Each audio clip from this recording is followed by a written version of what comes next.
हे friends, welcome back. आज इस video में हम लोग बात करने वाले हैं मेडप्लस हेल्थ सर्विसेज के करेंट चार्ट पैटर्न और फिनेंशियल्स के बारे में पूरे डिटेल में कि करेंट चार्ट पैटर्न के हिसाब से कंपनी के शेयर को हमें खरीदना चाहिए, बेचना चाहिए या होल्ड करना चाहिए शॉर्ट टर्म और लॉन्ग टर्म के लिए।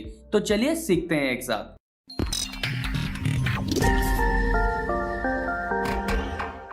तो जैसे कि आप स्क्रीन पे देख पा रहे हैं, ये मेडप्लस हेल्थ सर्विसेज का वनडे का चार्ट है।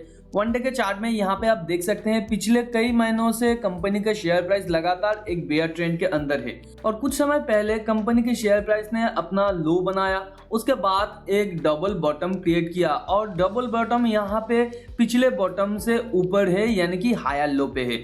और यहाँ पे कंपनी के पुराने पैटर्न में अगर हम लोग देखें तो कंपनी का शेयर प्राइस आफ्टर आईपीओ कुछ देर तक ऊपर गया, उसके बाद लगातार एक टॉप क्रिएट करने के बाद नीचे आता ही गया due to overall market condition.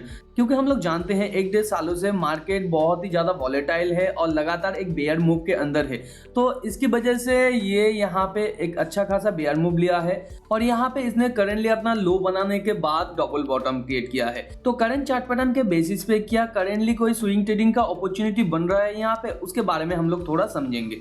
देखिए, कंपनी का शेयर प्राइस लगातार एक स्पाइक, दो स्पाइक, तीन स्पाइक कंप्लीट करने के बाद अपना ट्रेंड बेसिकली कंप्लीट कर देता है, मगर यहाँ पे लॉन्ग टर्म तक यहाँ पे देखिए साइडवे मूव लेने के बाद फिर से एक लेग बनाया, यानी कि फिर से एक बेयर मूव बनाया। उसके बाद इसके चार्ट ने देखिए यहाँ पे एक डबल बॉटम क्रिएट किया था जो कि था लोअर बॉटम, उसके बाद इसने एक हायर बॉटम क्रिएट किया। तो उसके बाद अगर देखें यहाँ पे भी चार्ट ने देखिए एक हायर बॉटम क्रिएट किया है, यहाँ पे मार्को बॉटम टाइप का। तो यहाँ पे मल्टीपल बॉटम होने के कारण यहाँ पे हम लोगों को ये करेंटली लगता है कि यहाँ पे कंपनी के शेयर का जो बेयर मूव है वो करेंटली कंप्लीट हो गया है। तो इसके हिसाब से क्या कंपनी के शेयर में हम लोगों को अभी पोजीशन लेना चाहिए? तो देखिए यहाँ पे एक मूव मुझको दिख रहा है स्विंग ट्रेडिंग के लिए, एक अच्छा खासा अपॉर्चुनिटी बन रहा है। तो अभी थोड़ा कंपनी के फिनेंशियल्स को देख लेते हैं कि फिनेंशियल्स के बेसिस पे क्या कंपनी के अंदर हम लोगों को पोजीशन लेना चाहिए या नहीं।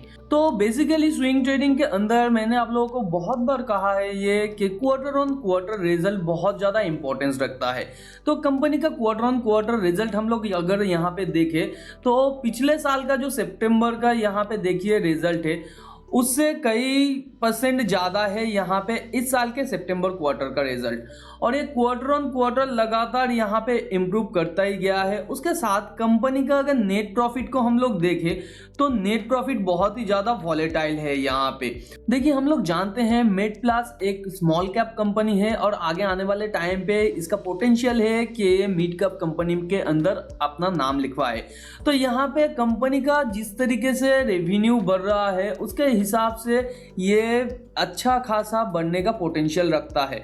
तो यहाँ पे एनुअल रिजल्ट के अंदर हम लोग थोड़ा अगर ध्यान देते हैं तो एनुअल रिजल्ट में आप लोग देख सकते हैं एनुअली इसने कितने खूबसूरती से ईयर ऑन ईयर अपना रेवेन्यू को बढ़ाया है। उसके साथ इसने अपना नेट प्रॉफिट को भी लगातार यहाँ पे आप देख सकते हैं कि बढ़ाया है। हालांकि करंट ईयर के अंदर इसका जो नेट प्रॉफिट है वो कम है, तो नेट प्रॉफिट के अंदर जो डिक्रीमेंट हुआ है उसके बारे में आप और भी डिटेल में जान सकते हैं क्वार्टर ऑन क्वार्टर का जो अर्निंग कॉल होता है कंपनी का उसके अंदर। तो उसके साथ साथ कंपनी के अंदर हम लोग अगर होल्डिंग को चेक करें तो कंपनी के प्रोमोटर का होल्डिंग भी अच्छा खासा है यहाँ पे। उसके साथ साथ यहाँ पे एफआईआई भी अपना स्टेक धीरे धीरे बढ़ा रहा है और म्यूचुअल फंड का भी यहाँ पे अच्छा खासा स्टेक है। हालांकि यहाँ पे थोड़ा नेगेटिविटी है क्योंकि कंपनी का शेयर 50% के आसपास प्लेज है, तो यहाँ पे इतना ज़्यादा इशू इसके अंदर नहीं है क्योंकि कंपनी का जो फिनेंशियल्स है वो उतना ज़्यादा खराब नहीं है, या शॉर्ट टर्म में कंपनी अपना जो डेट है, बोरोइंग है, वो अपना अच्छे तरीके से कवर कर सकता है और क्वार्टर ऑन क्वार्टर अपना रिजल्ट है वो बढ़ा रहा है। तो इसके हिसाब से कंपनी का जो ग्रोथ पोटेंशियल है फ्यूचर में वो अच्छा खासा यहाँ पे हो सकता है।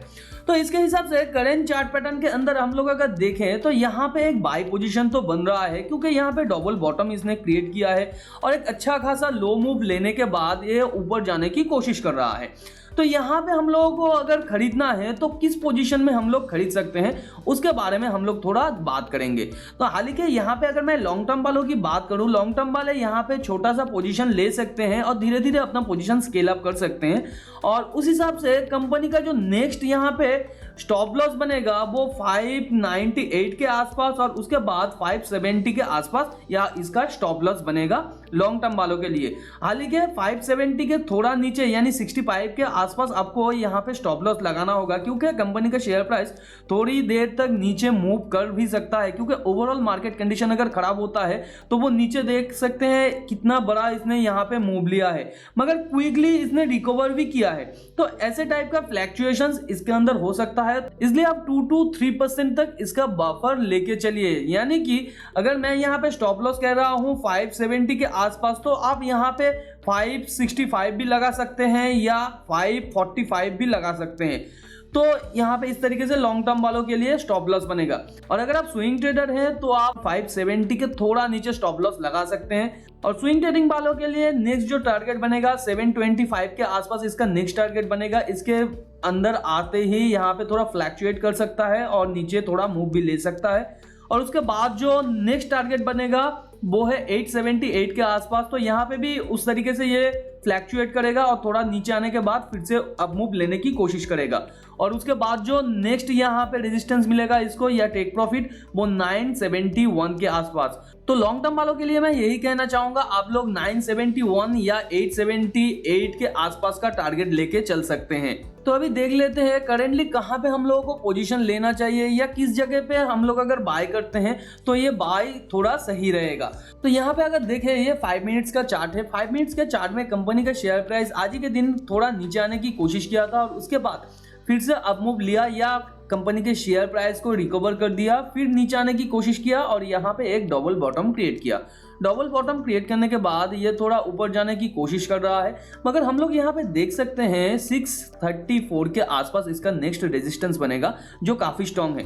तो यहाँ पे कंपनी का शेयर प्राइस अगर इसे तोड़ के ऊपर जाने के बाद फिर से बैक करके यहाँ पे थोड़ा देर फ्लैक्चुएट करने के बाद या कंसोलिडेट करने के बाद फिर से ऊपर जाने की कोशिश करता है, तो इस पोजीशन के ऊपर हम लोग बाय करेंगे या जो फ्लैक्चुएशन है या कंसोलिडेशन पीरियड है उसके ऊपर हम लोग बाय करने की कोशिश करेंगे और वही होगा हमारा राइट बाय।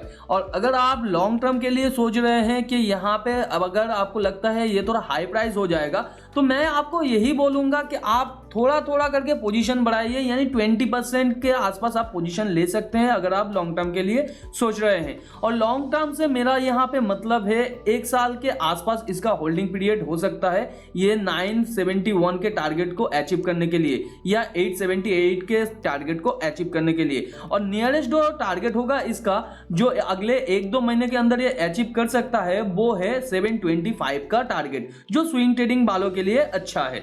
अगर आप इस तरीके का एनालिसिस क्विकली चाहते हैं तो हमारे टेलीग्राम चैनल को ज्वाइन कर सकते हैं, जहां पे हर रोज ही नया नया एनालिसिस आता रहता है। आज ही मॉर्निंग में मैंने जीएमएम पी फॉडलर का यहाँ पे बाय कॉल दिया था जो 1581 के आसपास बाय करना था। करेंटली उसका प्राइस 1590 के आसपास चल रहा है, तो आप फिर से जाके बाय करने की कोशिश कर सकते हैं या वो एनालिसिस आप देख सकते हैं। और ये चार्ट पैटर्न का जो एनालिसिस होगा वो भी यहाँ पे मैं हर दिन अपडेट करता रहता हूँ, तो क्विकली एनालिसिस पाने के लिए आप यहाँ पे ज्वाइन कर सकते हैं। लिंक नीचे डिस्क्रिप्शन पे मैं आपको दे दूंगा। और अगर आप इस तरीके का एनालिसिस किसी और कंपनी के बारे में डिटेल में चाहते हैं तो नीचे कमेंट में आप लिख सकते हैं, मैं उसके ऊपर भी वीडियो बनाने की कोशिश करूंगा। तो उम्मीद करते हैं वीडियो आपको नॉलेजेबल लगा होगा। वीडियो अगर नॉलेजेबल लगा तो वीडियो को लाइक एंड शेयर कीजिए आपके उन फ्रेंड्स एंड फैमिली के साथ जो फाइनेंस और स्टॉक मार्केट में इंटरेस्ट रखते हैं। चैनल को सब्सक्राइब नहीं किया है तो चैनल को सब्सक्राइब करके बाजू में जो बेल आइकन है उसे भी हिट कर दीजिए ताकि नए वीडियो का नोटिफिकेशन आप लोगों को तुरंत मिल सके। मिलते हैं अगले वीडियो पर, तब तक के लिए खुश रहिए। Thanks for watching and happy investing.